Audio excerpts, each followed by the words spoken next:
dense, c'est plusieurs avis. Donc quand vous avez d'un côté plusieurs cercles, plusieurs avis, il n'y a pas de consensus là-dessus, c'est le statu quo qu'on préfère. Et on va financer le statu quo. C'est plus salutaire. C'est plus salutaire pour eux, bien évidemment. Est-ce qu'on doit aller jusqu'au bout du débat pour réformer, ou est-ce qu'on doit, on doit éviter certains sujets? Donc ça, c'est en fonction des enjeux, en fonction aussi du contexte. J'allais dire, sur le plan théorique, on va au fond des choses. Mais sur le plan pratique et pragmatique, non, certains sujets qui fâchent, on les laisse jusqu'à maturité, jusqu'à ce que le moment arrive. Mais quand, je ne sais pas. C'est la différence entre la révolution et la transformation. La révolution, c'est que... Mais la transformation, c'est que on va avec des plans de changement, et des plans de changement qu'on peut maîtriser, qui ne nous échappent pas là-dessus. Donc cette absence de consensus au sein de la communauté, enfin de l'élite politique en Algérie, complique beaucoup les choses. Il y a aussi du côté cet aspect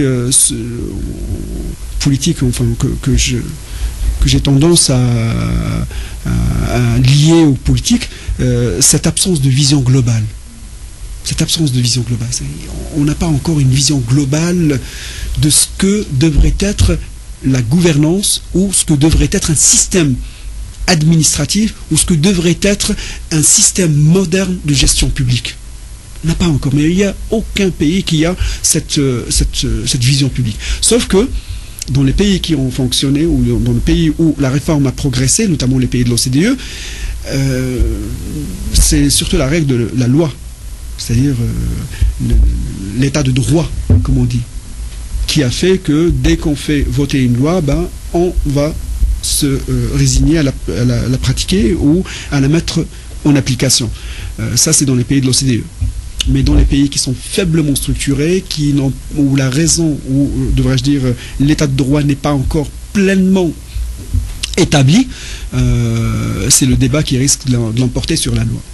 Et ce sont les enjeux de carrière, donc qu'il ne faut pas négliger, les enjeux institutionnels. Les enjeux institutionnels, c'est-à-dire les institutions ont leur propre logique. Il y a des institutions aujourd'hui dans la région qui ont leur propre logique, qui n'est pas celle des décideurs, qui n'est pas celle de la population, qui n'est pas celle des institutions internationales, qui n'est pas celle des entreprises, ce sont des logiques culturelles, historiques, parce que dans le passé on a toujours fait ça comme ça. Et parce qu'on ne peut pas les défaire, et parce qu'on n'est pas capable de les défaire, parce qu'on n'a pas, et on ne sait pas comment les remplacer, et par quoi surtout les remplacer, ces logiques-là. On ne sait pas le faire.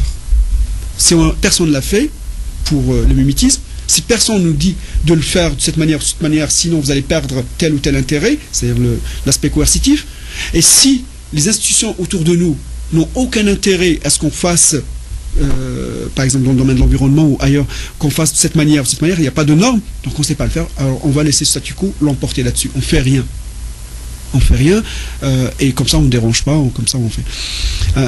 Pour conclure, donc, l'évolution du système de gouvernance en Algérie, plus particulièrement, mais aussi dans les pays de la région, vont passer par essentiellement les institutions internationales. Essentiellement. Les institutions internationales qui vont, d'une manière ou d'une autre, financer les réformes, qui vont d'une manière ou d'une autre dicter les normes, qui vont d'une manière ou d'une autre forcer certaines institutions, certaines administrations, qui sont le plus loin possible du pouvoir. Plus on s'éloigne du centre du pouvoir, plus on réforme vite. Et plus on s'approche du centre du pouvoir, moins la réforme progresse. Nous avons ça aussi au Québec. Plus on s'éloigne du conseil exécutif, plus les réformes fonctionnent.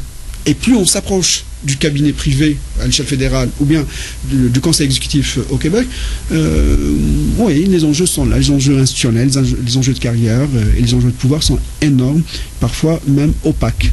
Ça fait partie de la donne. Je préfère m'arrêter là pour l'instant, et puis peut-être que le débat va nous aider un peu à... Merci beaucoup, M. Béchir Mazouz, pour cette riche élaboration. À présent, mesdames et messieurs, vous avez la parole. Donc, nous vous prions de vous avancer un par un près du micro, s'il vous plaît, pour poser vos questions. Il est essentiel que vous alliez jusqu'au micro pour la prise de son, s'il vous plaît. Merci.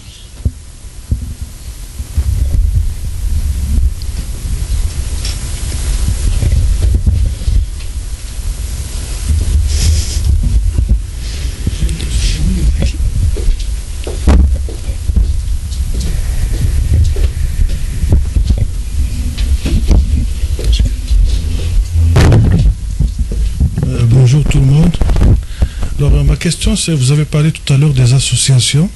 Je voulais savoir, est-ce que ces associations, elles sont bien réparties sur le territoire, et surtout est-ce qu'elles servent toute la population, ou si elles sont concentrées uniquement dans les grandes villes et que beaucoup de monde sont privés de leurs services? Au fait, pour répondre et pour être honnête avec vous, les statistiques dont je dispose, ce sont des par corps de métier ou par secteur.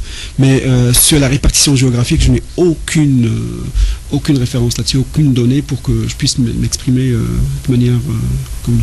Je sais que, par exemple, ce sont les associations qui relèvent des artistes, des littéraires qui sont dominantes.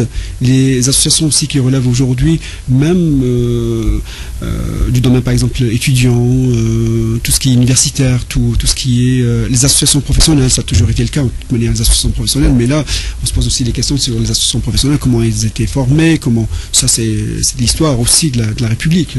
Je parle pour le cas algérien. Les associations sont plus ou moins encadrées, vous le savez très bien. Ce ne sont pas des associations comme on pourrait imaginer dans un pays comme le Québec ou le Canada ou la France. Ce sont des associations d'une grande partie qui ont été créées dans les années 70 et 80, professionnelles, qui étaient au fait une sorte de prolongement de l'État-providence, une sorte de prolongement. Mais à partir de 2005-2007, là on est entré dans une autre logique. C'est que les associations, par exemple, d'artistes, d'hommes et de femmes de lettres, les associations de quartier, ça c'est nouveau, les associations de quartier, et puis il y a aussi les associations de tout ce qui concerne de bienfaisance. Et ils sont quand même 2000 à 2700 aujourd'hui qui ont fleuri partout. Mais ça fait partie aussi de la nature, de la composition sociale. On s'attendait à ce qu'il y ait ça. Et puis il y a aussi des associations dites religieuses. Il y a 13 000 sur les 79 928, il y a 13 000 et quelques associations qui sont à caractère religieux. Donc ce sont des associations qui gèrent les mosquées, les associations qui gèrent donc c'est un phénomène. Chaque fois qu'il y a la création d'un lieu de culte, d'une mosquée ou d'un espace à caractère religieux, donc il y a une association, c'est la loi aussi. Mais ce sont des associations agréées. J'ai bien tout à l'heure dit des associations locales, les ALA, il y a les ALA et les ANA. Les associations nationales agréées et les associations locales agréées. Ça ne veut pas dire qu'il n'existe pas d'associations non agréées. Ça, c'est des associations donc, qui ont une autorisation. Et la loi depuis 2007, mais s'il y a des spécialistes dans la salle, j'aimerais bien avoir leur point de vue. Il y a une loi à partir de 2007, 2007 ou 2008, donc, qui stipule qu'une association n'a pas besoin d'être agréée pour opérer. Et donc il y a une loi qui aujourd'hui, il suffit bien sûr d'encadrer ces associations-là qu'on voit émerger, et puis on voit que la loi n'est pas capable de répondre à toutes les associations. Donc qu'est-ce qu'on fait? On enlève de la loi cette clause-là qui dit que toute association doit être agréée par soit le Wali, soit si elle est locale, le Wali, le chef d'aïra, ou à l'échelle nationale, par le ministère de l'Intérieur, je pense, qui relève aujourd'hui d'ailleurs du ministère de la Solidarité nationale et de la communauté nationale à l'étranger. Elle ne relève plus. Et donc, quand on voit les statistiques, on voit qu'il y a l'émergence de nouveaux corps de société, qu'on voit l'émergence de nouveaux groupes d'influence. De la même manière qu'une société démocratique, dans les années 50 ou 60, qui était en voie de démocratisation, aurait émergé. De la même manière, on voit ça, donc on voit une structure. Alors si l'administration, par contre, n'est pas capable de dire de quelle région, de quel corps, de quel secteur, pour qu'elle puisse se préparer pour intégrer ces associations dans l'élaboration des politiques publiques, dans l'élaboration de programmes et de projets locaux, nationaux, c'est là où on risque à un moment donné de rater le train. Si on n'est pas capable de se préparer, si on n'est pas capable, je veux dire, comment on voit aujourd'hui, puisque la société est en train de se structurer, comment on peut intégrer